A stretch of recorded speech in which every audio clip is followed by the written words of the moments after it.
I am live. I am reading The Laird and the Lady. It is a novel by Joan Marshall Grant. She used to write far memory books about her previous incarnations, but this one is her only fictional book, and it was published in 1949. She passed away in 1989, and the Laird and the Lady meet in a romantic French chateau, or better, outside of it, because she has an accident and he had to jump over a wall to avoid her car, and it is wrecked, and his car is also not working. So they are now telling the story, which was a little bit misrepresented when they arrived because of the circumstances. Anyway, we are now in chapter 5, Facade. When Honorine brought in the tray, Marilda felt sharp disappointment at seeing only one bowl of soup, one plate beside the covered dish, one wineglass. Monsieur has already lunched? One can only hope so, said Honorine. He has taken the car to the garage. With foolishness, I forgot to advise him that he will eat well only at the Chapon-Fin, which is beyond the village. Monsieur looks after himself very well, said Marilda. One need have no anxiety. We must hope he looks after himself better than he does after Madame's keys. He tells me they are lost in the field. A search has been made, but as yet without success. Torbayon has a box of keys. Perhaps we could find one to fit your suitcase. Marilda was about to say, but the keys are in my bag. You brought it up with the suitcases, when she realized why this added complication was necessary. Even a Frenchwoman would not be able to demand every inch of space in the marital luggage. Perhaps Rowan could pretend that he had left the suitcase behind. Should she plant this story or leave it to him? It would not please him if he has found the keys to discover we have managed without them. Honorine smiled. Ah, Madame is wise. She knows already that men are disappointed as children if one does not admire their little successes. One humours them, said Marilda, hoping she gave the correct impression of indulgence suitable to a bride. Was she supposed to be a bride, or had Rowan embarked on further embroidery and endowed them with several children? What other detail had they overlooked? The wedding ring. Surely Honorine must have noticed she was not wearing one. She paused with a piece of omelette poised on her fork. It will be good for Monsieur if he does not find the keys. Only yesterday he was most unsympathetic when I suffered a sad loss. He said I was careless.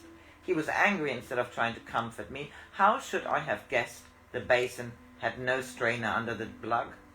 How could I be blamed for what, after all, is a concern of the plumber?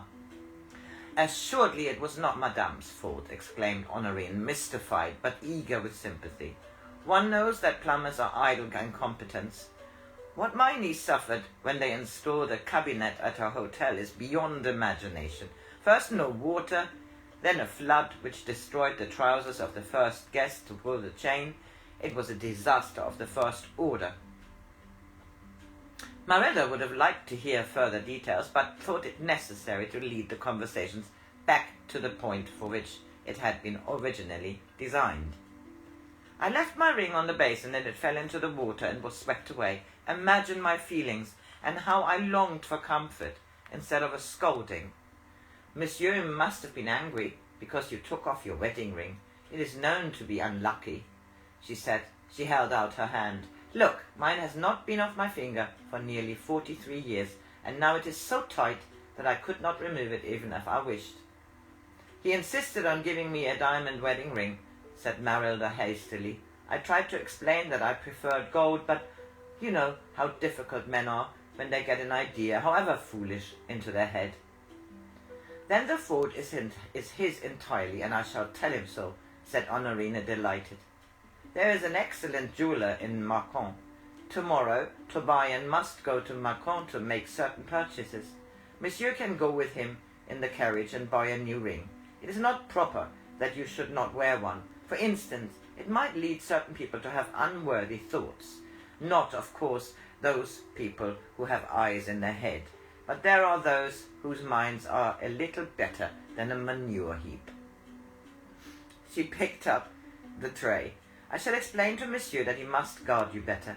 It's one thing to drive you into a wall. With a car, anything may happen. But the ring, she made a sound indicating pungent disapproval, that is not to be tolerated. Marilda contained her laughter until the door had closed. That was a fast one. Will Rowan be quick enough not to miss his cue if she lies in wait for him? She obviously noticed I wasn't wearing a ring and had decided to be tolerant. Now she feels guilty for having unjust suspicions. Dear Honorine, we must never let her know we've deliberately deceived her. What are we going to do about the luggage? Why did Rowan go off before we could make a proper plan? The doctor told him I mustn't be allowed to fuss, so it was most inconsiderate to leave me alone all day.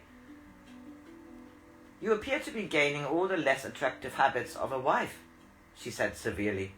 You have invented stories to gain sympathy against your husband. Now you are rehearsing a typical scene of the confirmed nagger. If you go on like this, you will probably remain a spinster. This prospect now seemed appealing. Yesterday she had no intention of marrying anyone, but now her outlook had undergone a drastic change.